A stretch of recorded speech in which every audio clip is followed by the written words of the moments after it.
cuenta.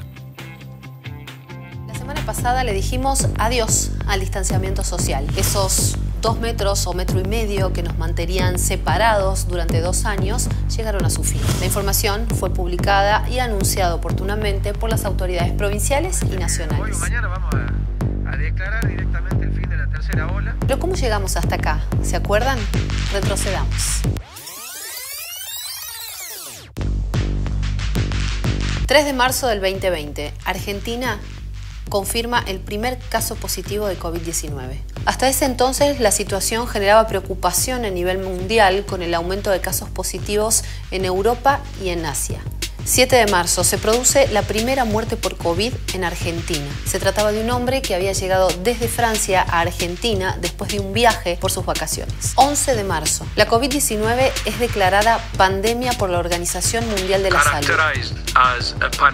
Ese día los casos registrados sumaban más de 118.000 en todo el mundo y estaban distribuidos a lo largo de 114 países según los datos registrados por el organismo internacional. Empieza a generarse miedo en la sociedad. 13 de marzo, se anuncian 4.700 muertos a nivel mundial. 15 de marzo, Argentina cierra las fronteras y suspende las clases presenciales en todo el territorio. Para el 16 de marzo, el número de muertes en todo el mundo llega a 6.500. 17 de marzo, Argentina suspende el fútbol.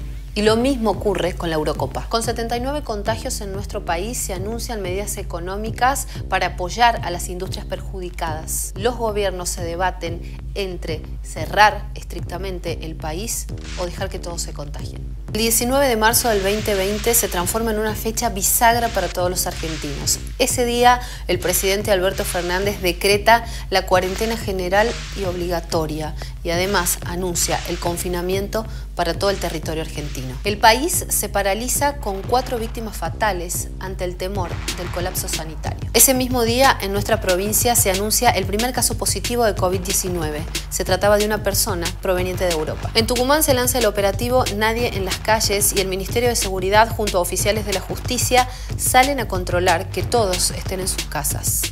Las calles están desiertas y las imágenes son desoladoras. Cientos de tucumanos son detenidos por incumplir la norma, algunos incluso cuando salían a trabajar. 29 de marzo, nuestra provincia reporta la primera víctima fatal por COVID-19. Se trata del empresario tucumano Ricardo Laudani. 25 de abril, Tucumán empieza a construir hospitales modulares para albergar a los casos positivos leves a moderados. Las empresas empiezan a manifestar una profunda crisis y piden una ayuda económica urgente. El 25 de julio, Las Teñas se transforma en el primer caso de un bloqueo de foco por conglomerado y se cierra todo un barrio. Allí se detectan 97 casos positivos. En total, el bloque perimetral epidemiológico encierra 240 familias, 1.400 personas y alcanza a 9 manzanas alrededor del domicilio del caso 97. Todavía no se habla de circulación comunitaria y el Ministerio de Salud, que en ese momento era conducido por la doctora Roxana Chala, intenta contener los contagios. 12 de agosto, Tucumán confirma la circulación comunitaria del coronavirus. El uso del barbijo es clave y se insiste en mantener la distancia social. Días más tarde, la provincia supera la barrera de los 1.000 casos diarios de COVID-19 y las zonas más afectadas son Capital, Cruz Alta, Tafí Viejo y Yerba Buena. En octubre, distintas organizaciones sociales y partidos políticos convocan a un banderazo en contra del gobierno. En diciembre del 2020 llegan a nuestro país las primeras dosis de la vacuna Sputnik. Cerca de 300.000 unidades son trasladadas desde Moscú.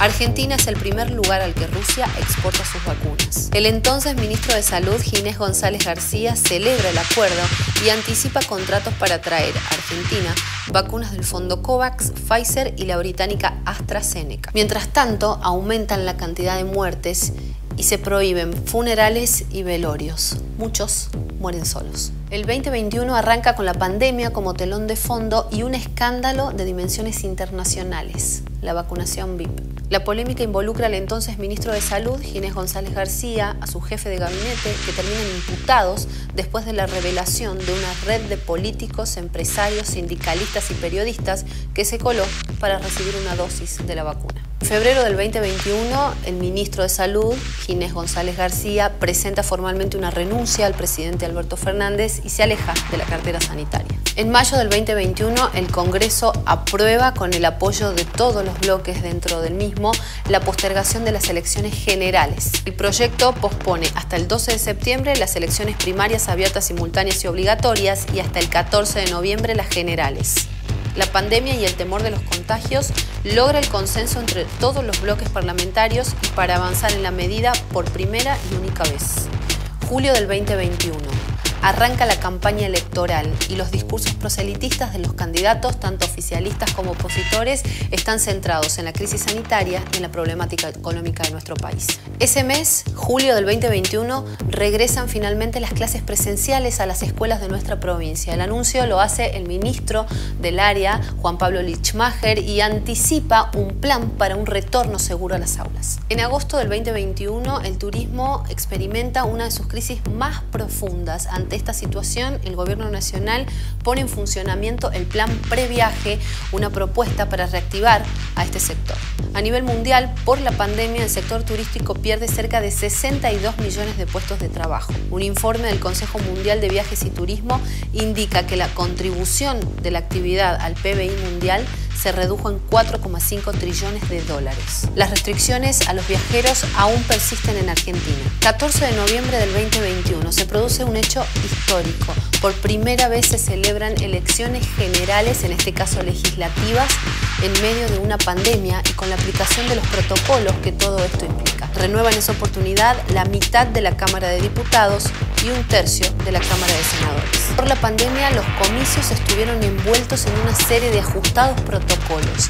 Se sumaron nuevos edificios para implementar lugares de votación e incluso se llegó a prohibir cerrar el sobre con saliva. En ese momento asume en la cartera sanitaria de nuestra provincia Luis Medina Ruiz como ministro.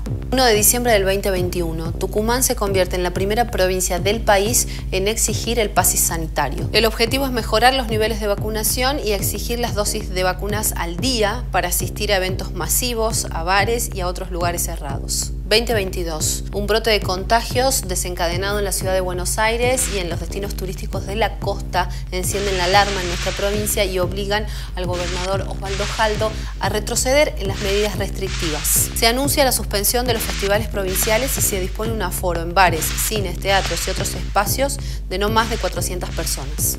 El 1 de marzo de este año, nuestra provincia le dice adiós al pase sanitario. A principios de este mes, abril del 2022, el Gobierno Nacional anuncia, a través de una resolución publicada en el Boletín Oficial, que queda sin efecto el distanciamiento social y obligatorio y actualiza algunas normas preventivas y deja como recomendación el uso del barbijo. Según el reporte oficial, Argentina lleva 10 semanas consecutivas de descenso de números de casos de coronavirus e importantes avances en la vacunación. Mientras tanto, en nuestro país no dejan de mirar con cautela lo que ocurre en Europa y en China, donde por un brote de casos positivos de COVID-19 tuvieron que regresar a las etapas de confinamiento en la población.